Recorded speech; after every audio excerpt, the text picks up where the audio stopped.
Price வாங்கின அத்தனை குழந்தைகளுக்கும் கங்க்ராச்சுலேஷன்ஸ். எல்லாரும் ஐஐடி மெட்ராஸில் வந்து படிக்கணும். ஸ்போர்ட்ஸ் நல்லா விளையாடுறதுக்கும் நிறையா sports, fine arts, cultural excellence, olympiad, அப்புறம் நம்ம BS data science management, BS aeronautical, BS electronic system, நிறைய இப்போ ஆப்பர்ச்சுனிட்டிஸ் கொடுத்துருக்கோம். எல்லோரும் ஐஐடி மெட்ராஸில் படித்து ஐஐடி மெட்ராஸ் டைரக்டர் கையால் டிகிரி வாங்கிறதுக்கு ஆண்டவன் எல்லாம் அனுகிரகம் பண்ணட்டும். என் முத்தான முதற்கண் வணக்கத்தை தெரிவித்துக் கொள்கிறேன். என் பெயர் கோ கீர்த்திவர்ஷன். நான் 10ஆம் வகுப்பு இ பிரிவில் கேந்திர வித்யாலயா ஐஐடி சென்னையில் படிக்கின்றேன். நான் இங்கு பேச வந்துள்ள தலைப்பு கல்வி கண் திறந்த காமராஜர்.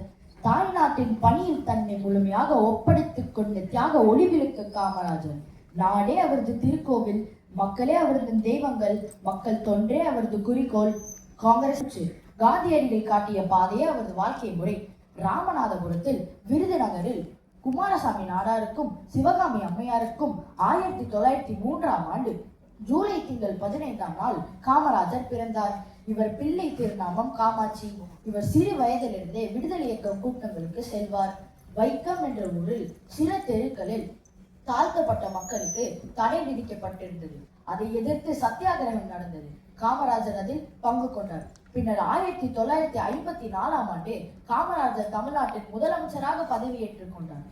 கல்வி, தொழில், பொருளாதாரம், விவசாயம் ஆகிய பல துறைகளில் தமிழ்நாடு வியக்கத்தக்க முன்னேற்றத்தை கண்டது. செயற்கரிய செய்வார் பெரியர், சிறிய செயற்கரிய செய்கலாதார் என்பதை உணர்த்தும் வகையில் காமராஜர் பல்வேறு நலத்திட்டங்களை கொண்டு வந்தார். கிராமங்கள் தோறும் சுமார் 6000 பள்ளிகளை திறந்து வைத்தார். அப்போதும் பள்ளிக்கு செல்லாமல் மாடு மேய்த்துக் கொண்டிருந்த சிறுவனை கண்ட போது ஏன் பள்ளிக்கு செல்லவில்லை என்று கேட்டார்.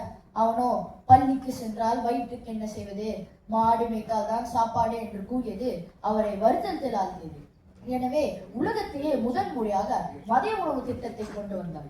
பின்னர் ஏழை மாணவர்களுக்கும் வசதியான மாணவர்களுக்கும் வேறுபாடு இருக்கக்கூடாது என்பதற்காக சீருடை திட்டத்தை கொண்டு வந்தார். பிற்படுத்தப்பட்ட வகுப்புகளை சேர்ந்தவர்களுக்கு சலுகைகள் வழங்கப்பட்டன. 10ஆம் வகுப்பு வரை கல்வி இலவசமாயிற்று. காமராஜர் ஆட்சியில் கல்வி பொது உடைமையாயிற்று.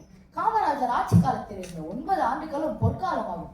அவர் ஆட்சி காலத்தில் கொண்டு வரப்பட்ட திட்டங்களில் சில: நெய்வேலி மின் உற்பத்தி நிலையம், ICF ரயில் பெட்டி தொழிற்சாலை, ஆவிடி டேங்க் ஃபேக்டரி, திருச்சி வெல், பள்ளிப்பாளையம் காகிதாலை, சங்ககிரி சிமெண்ட் ஆலை, நீலகிரி புகைப்பக சுருள் ஆலை, கிண்டி அறுவை சிகிச்சை கருவி தொழிற்சாலை, மேலும் 10க்கும் மேற்பட்ட சர்க்கரை ஆலைகள் திறக்கப்பட்டன.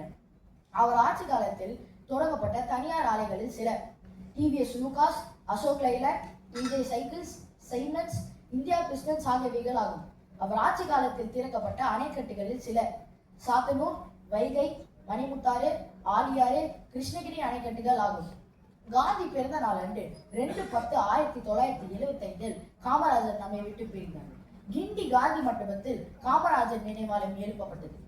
படிக்காத மேதை காமராஜருக்கு பாரத ரத்னா பட்டம் வழங்கி இந்திய அரசு கௌரவித்தது. காமராஜர் பிறந்த நாளை கல்வி வளர்ச்சி நாளாக அறிவித்து தமிழ்நாடு அரசு கொண்டாடி வருகிறது. காமராஜர் இந்திய விடுதலை வீரரில் ஒருவர்.